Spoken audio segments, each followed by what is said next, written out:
Right now at 6, the dangerous rescues continue in Houston. Navy airmen in helicopters lowering down in buckets to pull storm victims to safety from rooftops. And floodwaters hitting the town of Port Arthur hard. A nursing home suddenly finding itself underwater. Luckily, everyone got out okay. And the death toll continued to rise today. At least 21 deaths are now being blamed on Harvey. But 8,500 people, they've been rescued, and those rescues continue right now. Let's go to local 10 News reporter Terrell Fournier live in Angleton, Texas. Terrell.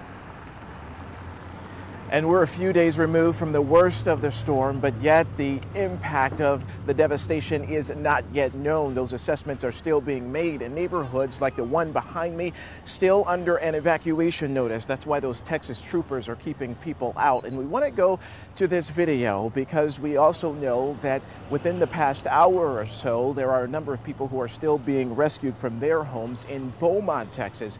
This is near the Louisiana border. Navy airmen going from rooftop to rooftop, plucking people from those rooftops with the help of buckets, lifting them into choppers. We've seen this happen just within the past few hours. We're talking about adults, we're talking about kids, and once they make it into the safety of that chopper, we certainly see the relief on their faces.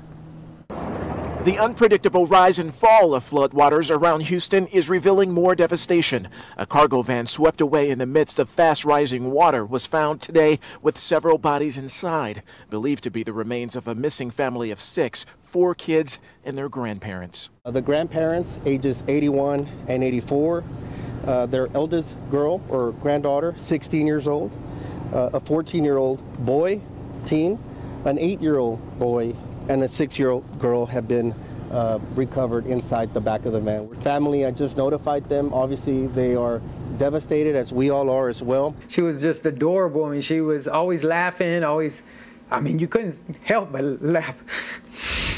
Excuse me. Today, hundreds of roads around Houston remain blocked by high water thanks to overfilled dams, bayous, and lakes, which are still spilling into adjacent communities and ruining tens of thousands of homes. We were checking it all night long. At 3 a.m. when I looked the last time, it wasn't even up to my front door.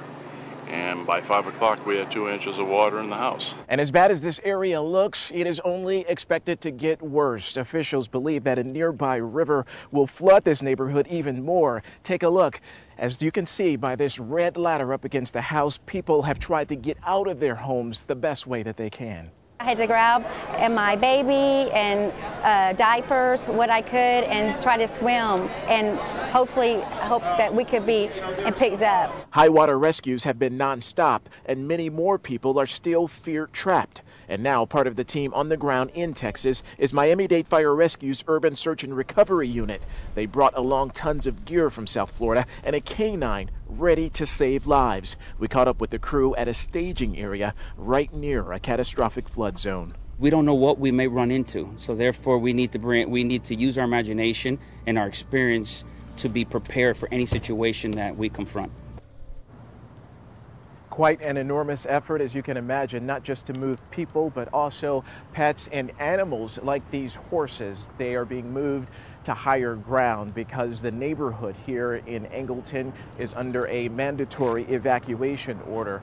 What is right beyond those blockades behind me, a river, and also many, many homes that are already underwater, and the area, as I mentioned, is only expected to get worse because a lot of that flood water that is about an hour north of here in Houston is expected to run down that river into the Gulf of Mexico, but it's expected to obviously push the water more onto the roads and more into those homes as time progresses. And Terrell, you showed us the Miami-Dade team there, and now Governor Scott is confirming that 270 Florida volunteers have been deployed to Texas and Louisiana. It's great to hear.